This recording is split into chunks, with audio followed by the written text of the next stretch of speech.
He expresses confidence in China's ability to reach carbon neutrality ahead of schedule. I'm totally convinced that China will be able to reach neutrality well before 2060.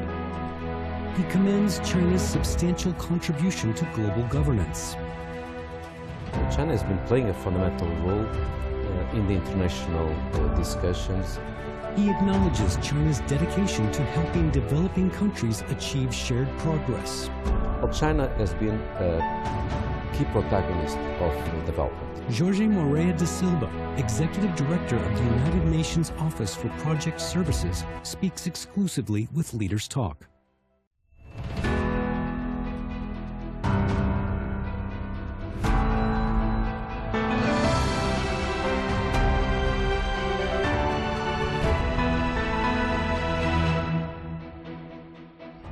Hello and welcome to Leaders Talk, where we meet leaders, thinkers, and trailblazers. I'm Wang in Beijing. In this episode, we sit down with Mr. Jorge Moreira da Silva, the Executive Director of the United Nations Office for Project Services. As extreme weather events intensify around the world and global conflicts continue to spread, the world is facing unprecedented challenges. As the head of a UN agency focused on delivering projects on the ground, how does he view the link between climate change, peace, and development? And how does he interpret China's growing role in global governance? Here's our conversation. Undersecretary General da Silva, welcome to Beijing, China.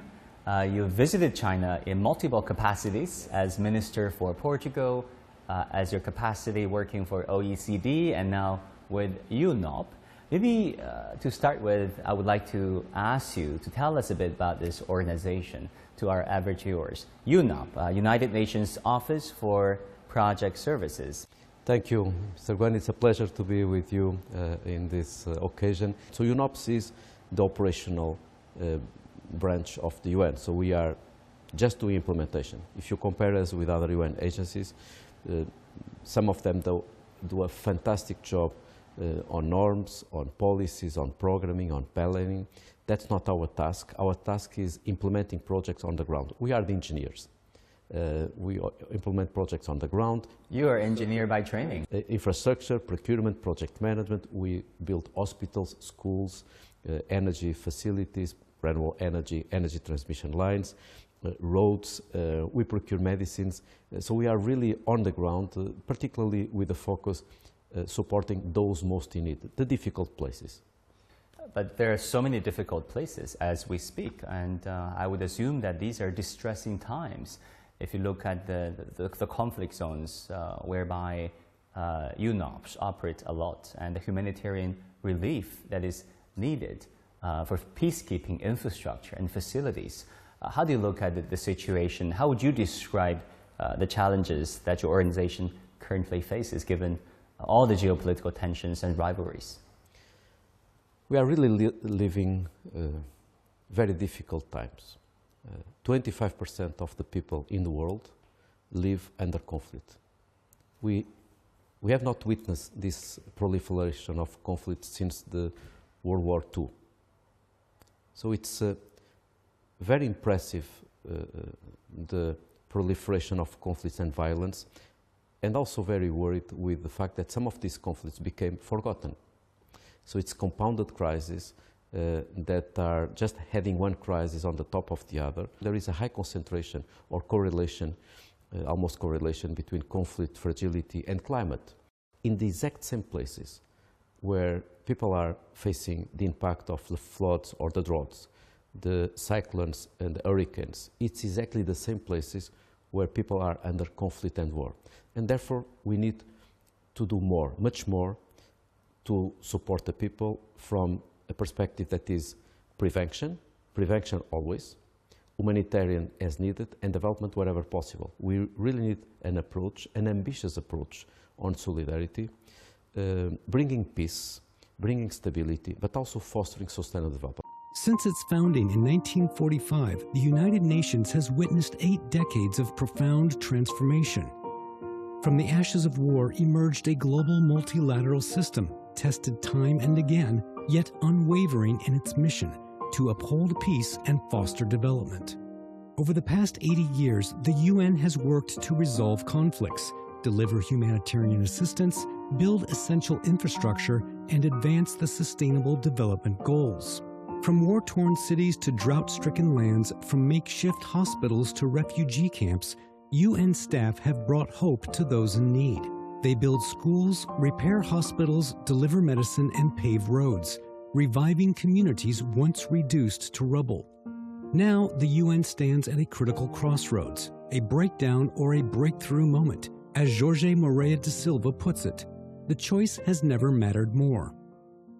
Undersecretary General, you raised a very important correlation, perhaps a few people have given a thought on, that is the correlation between susceptibility to climate-induced disasters and countries and regions already in war and conflicts. Why, or what's behind such a correlation? Well, I think that climate exacerbates fragility, and without resilience, countries cannot foster development. So the more resilient are the countries, the stronger they will be building development. So there is a correlation between climate and development. But then there is also a correlation between peace and development. It's impossible to foster development in a country during war and during conflict. So these three dimensions, that is not exactly a correlation, but is the simultaneous impacts on climate and on wars on the same countries, is particularly worrying because it's exacerbating the pain and the suffering. It's very unfair. It's very unfair also because most of these countries are not the countries that emit most. And therefore, we really need a call on solidarity. Those countries can't address conflict, fragility, climate impacts without global solidarity and without cooperation. And I would say it's in our interest, in everyone's interest, because we live in an interdependent world. Imagine that China or Europe or the US becomes carbon neutral tomorrow. That's not the plan, but imagine that they will become carbon neutral tomorrow. It won't fix the problem, because emissions in developing countries, in the global south, will continue growing if those countries are not supported. Why? Can you tell an African country or an African continent where you have 700 million people without access to electricity and 1 billion people without access to clean water, 2.4 billion people without access to sanitation, 1 billion people that goes to bed every day without a decent meal? Can you ask them to go green, same time that they are trying to fight poverty and to protect their people without additional financial resources? It's impossible. So I think that it's fundamental from ethical and moral reasons to support developing countries, but it's also in the interest of everyone, because the climate crisis is a global crisis. It doesn't make much sense that we go totally green in one part of the world if the other part of the world will not be able to go towards this green and low carbon trajectory. And that's why it's in everyone's interest to strengthen solidarity and cooperation. We all remember what happened during the pandemic. We said nobody is safe until everyone is vaccinated. With climate, it's the same. We can be the greenest in one country, but if we don't support other countries on the green trajectory, we won't get a good response to climate change. So I really hope that everyone in the world understand that the climate crisis is a global crisis, and we won't be safe unless everyone has had the chance to go towards this trajectory. And some countries, some developing countries, are lagging behind. And they are struggling with the multiple challenges, not just climate, but also war, conflicts, poverty. So I think it's really a fundamental moment, as you said. Multilateralism, it's living its defining moment, a breakdown or a breakthrough moment. Either we break through, embracing an ambitious agenda, more ambition, more commitment, more solidarity, more peace, or we risk further exacerbating inequalities and widening the gap between the North and the South. We're marking the 80th anniversary of course, the founding of the United Nations that pretty much kept the world united, although there have been fragmentation. How do you look at the role of China, which has been a founding member of the United Nations 80 years ago? all the way through today, where it has been perceived as a leader of the global south and a contributor to global development? Well, China has been playing a fundamental role in the international discussions. We have, in this conversation, already mentioned several elements from climate to development. I think that the commitment of China on multilateralism is key. The world needs more global coordination and reinforcement of multilateralism. So I think that this approach is fundamental, and obviously China plays a vital role. Many economists and historians and policymakers, so-called policy elites, commentators, they comment on the current world order. From the point of view as a developmental economist and engineer, of course as the chief of UNOPS, I'm just wondering what would be your perspective on the future of a new world order. What should it look like? What kind of interests should it take into account going forward? I think that the new order is an order that should be framed by the UN values and principles. It still makes sense to pursue the UN values and principles, the UN Charter. I think that the new order, or this order, must keep always peace and the people at the center. But also the sustained development concept, it's probably the best way to approach this, the dilemmas we face. We are living in a poly-crisis context. We are really living in an era where the challenges have been compounding. That's why some scientists even call it a poly-crisis context.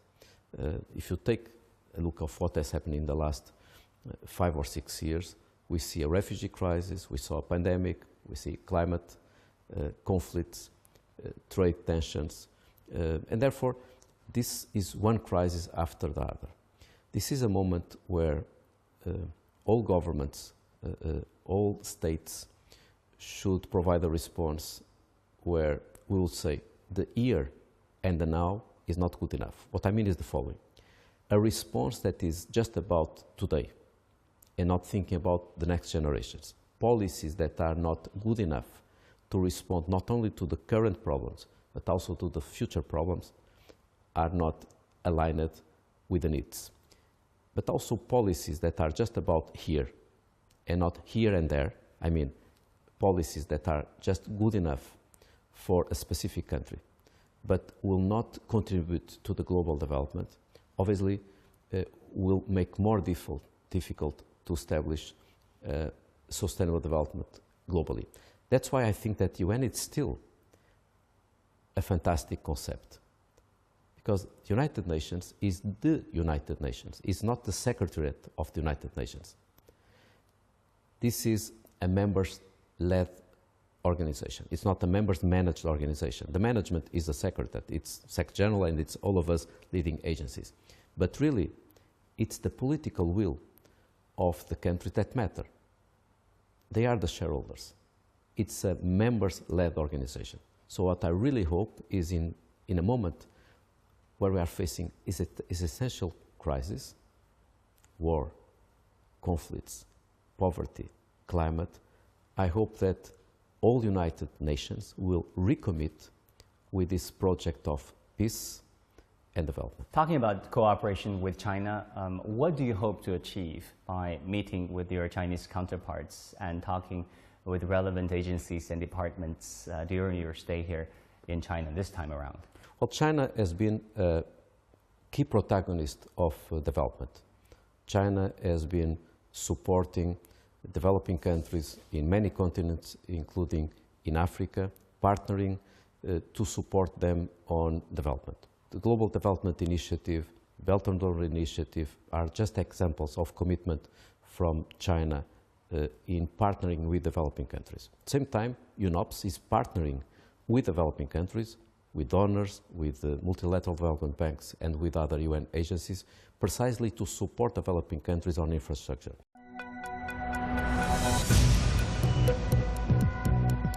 Each day, there are millions of stories. Each one can open new perspectives.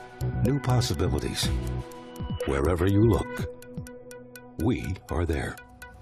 To see, discover, explore. We put the pieces together to find what really matters to you, all around the world, all around the clock.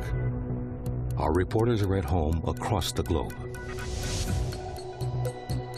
From our headquarters in Beijing and production centers in Washington, Nairobi, and London. Stories from across the globe, reaching people across the globe. CGTN. See the difference.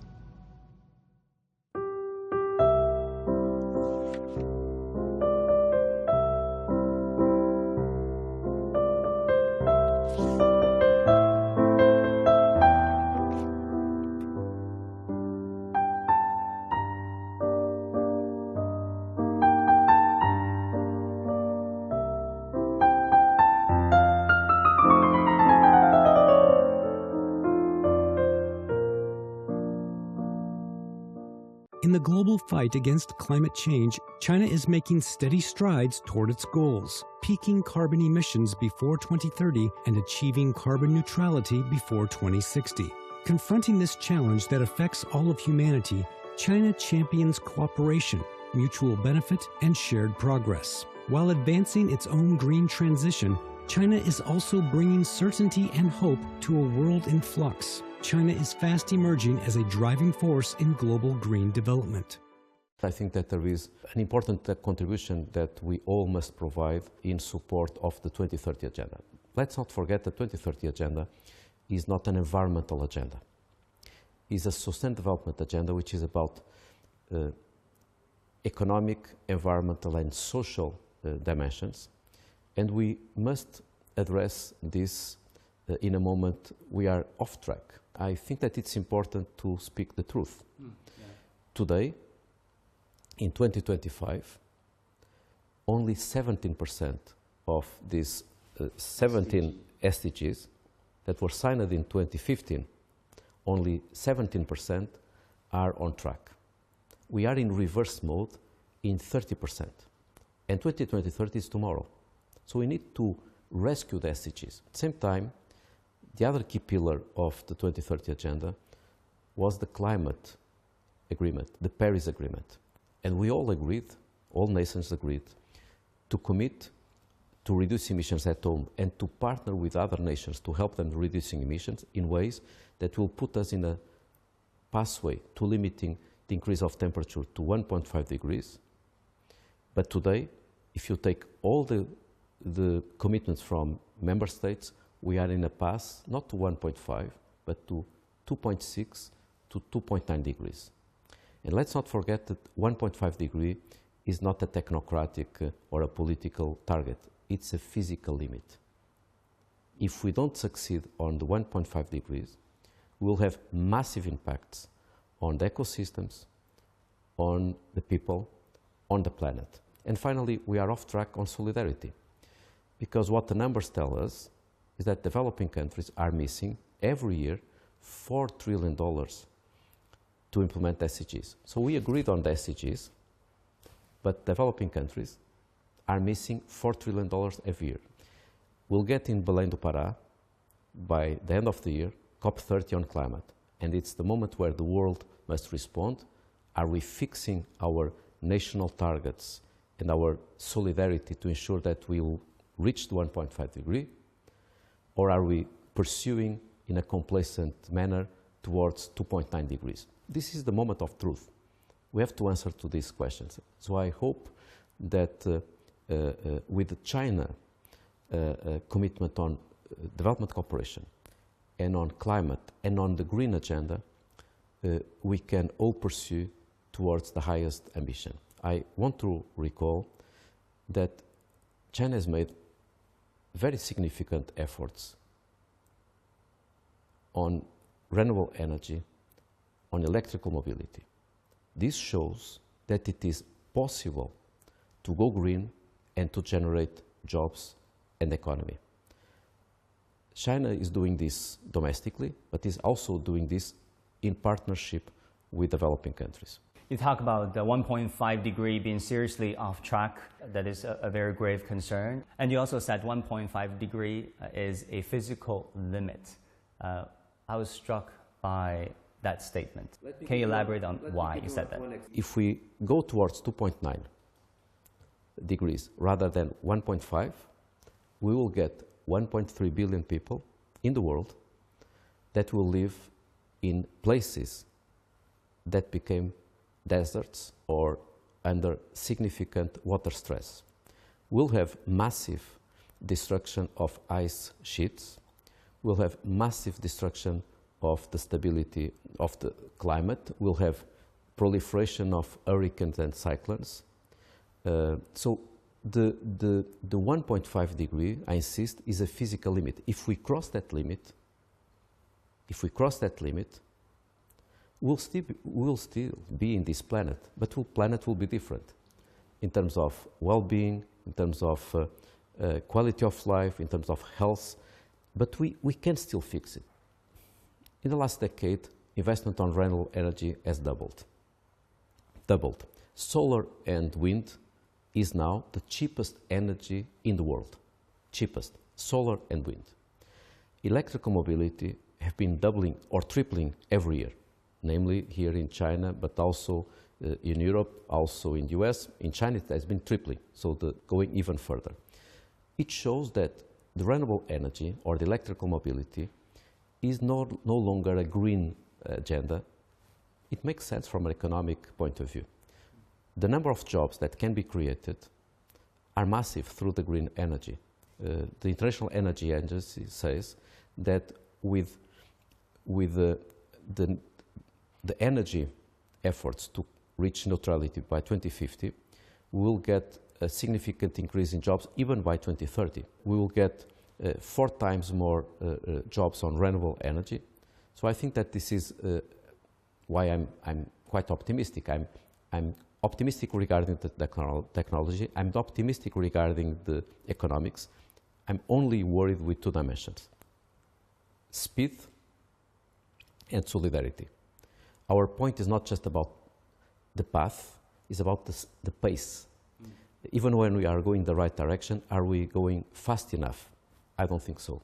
Chinese President Xi Jinping made a priority for China to go green, and he launched this grain campaign ever since he took the leadership of China more than 10 years ago. He famously said, "Green mountains and clear waters are mountains of gold and silver." That is, of course, a translation.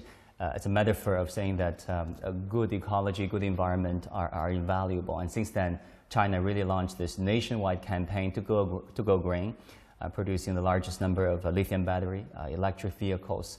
Can I get a comment from you on China's, of course, policy directive, also ambition, also a grassroots support of going green? Well, I'd like to praise President Xi for his vision and for his commitment on climate and on development, because indeed what China has succeeded in the green economy with the promotion of renewable energy and electrical mobility has been very important for the country, but also broadly, but also the commitment on multilateralism and on the 2030 agenda and on the climate agenda. I'm totally convinced that China will be able to reach neutrality well before 2060, because all the efforts that you have been making and the results that you have been reaching on renewable energy and on sustainability gives us clear signals, and that will be very important for the world. President Xi Jinping of China proposed the Belt and Road Initiative in September 2013. How do you see the synergy, the alignment of China's Belt and Road Initiative proposed by President Xi and the projects, the principles of your organization, UNOPS, at the United Nations? I think that the fact that the Belt and Road Initiative is focused on infrastructure is important. I think that the fact that those initiatives are being developed, namely the Belt and Road Initiative, which is having a huge impact in partnership with developing countries, is important, particularly because the focus is infrastructure. And I'm going to share with you 2 numbers that shows how this can be important, because we are an agency that is very committed to infrastructure, so we know what we are talking about. 92% of the Sustainable Development Goals depend on infrastructure, which means that if we don't get the right infrastructure on water, sanitation, energy, transportation, we will not succeed on the 2030 agenda. So the infrastructure is key, is a sine qua non condition. The same on climate. 82% of today's greenhouse gas emissions are related with infrastructure. So putting infrastructure at the center of development makes sense. I know that I can say this because the UNOPS is about infrastructure, procurement and infrastructure, but I would say that the numbers show that it's quite relevant for everyone. So the Belt and Road Initiative is focused on infrastructure, and that's why I think that the partnership between an agency like UNOPS, that is an agency of engineers on the ground doing infrastructure, and the partnership between China and developing countries on infrastructure is a fruitful partnership that I'm sure that will be pursued even further in the future. Mr. Jorge da Silva, thank you so much for your time and your insights. Thank you very much, Mr. Guan.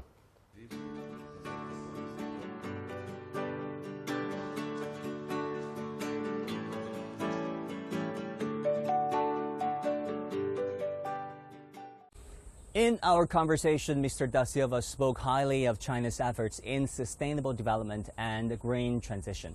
He emphasized, though, that in the face of global crises such as climate change, the only path forward lies in strengthening cooperation and coordination, supporting one another, and respecting every country's right to development.